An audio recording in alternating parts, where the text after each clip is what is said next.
Polling ప్రశాంతంగా జరుగుతూ ఉంది. ఎలాంటి సంఘటనలు కానీ ఎక్కడ కానీ ఇబ్బందులు లేవు. అన్ని ఏర్పాట్లు బాగా చేయడం జరిగింది. ప్రజలను చూస్తుంటే ఖచ్చితంగా అభివృద్ధికే మేము పట్టం కడతాం అనేటువంటి కనిపిస్తూ ఉంది. దారి పొడవునా వాళ్ళ చిరునవ్వులే చూడగానే వాళ్ళ చిరునవ్వులే దానికి సంకేతం, అభివృద్ధికి సంకేతంలా కనిపిస్తూ ఉంది. కారు గుర్తు పైన చాలా ఇష్టంగా ప్రజలందరూ కూడా ఓటేయాలని చెప్పి ఉదయాన్నే లేచి భారత్ చేయడం జరిగింది. కానీ ఒకటే మేము విజ్ఞప్తి, మరి ఐడి కార్డు ఫోటో ఉంది మన ఫోటో స్లిప్లో, 10 ఏదో ఒకటి అనేది ఐడెంటిఫికేషన్ దిగాలనేది కొంత అవగాహన కలిగించలేకపోయినరు, చెప్పలేకపోయినరు.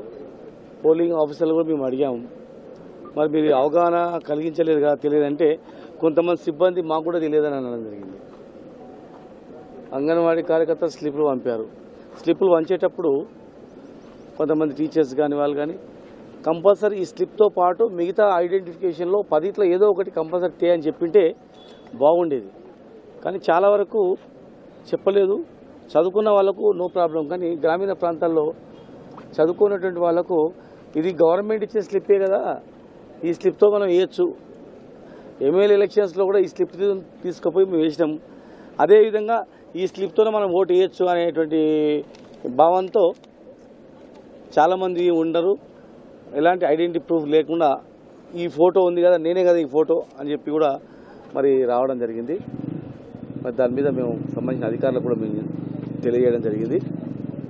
మరి సరైన అవగాహన కల్పించకపోవడం వల్ల మరి కొన్ని ఓట్లు వెనుక తిరిగే ప్రమాదం ఉంది, ఐడెంటిఫికేషన్ లేక. ఎందుకంటే దూర ప్రాంతాల నుంచి వచ్చిండ్రు, బాంబే, పూనా, హైదరాబాద్, మిగతా ప్రాంతాల నుంచి చాలామంది వచ్చిండ్రు. గ్రామీణ ప్రాంతాల నుంచి వచ్చిన వాళ్ళు ఈ ఓటర్ స్లిప్ తీసుకొని ఫోటో తీసుకొని వచ్చిండ్రు.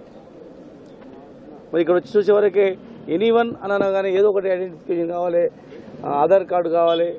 కొన్ని ప్రాంతాల్లో డూప్లికేట్ ఆధార్ కార్డు ఇచ్చినా కూడా ఒరిజినల్ కావాలి అనేటువంటి చెప్పడం మూలన సరైన అవగాహన కల్పించలేకపోని మూలన మరి ఓటర్లు అనేది చాలామంది వెనుక తిరుగుతూ ఉన్నారు. మరి ప్రజాస్వామ్యంలో ఓటు హక్కు కలిగించుకోవడం ఎంతో బాధ్యత. మరి వారికి ఆ ఓటర్లకు సరైనటువంటి అవగాహన కల్పించడం కూడా అంతే బాధ్యత. కనుక మరి ఇప్పటికైనా మరి దాని మీద చీఫ్ ఎలక్షన్ కమిషనర్ దృష్టికి తీసుకెళ్లి మరి తగు నిర్ణయం, తగు చర్యలు రూల్స్ ప్రకారం ఎట్లుంటుందో దాని ప్రకారం చేయడానికి అవకాశం ఉంటే చేస్తే బాగుంటుందని మేము విజ్ఞప్తి చేస్తాం.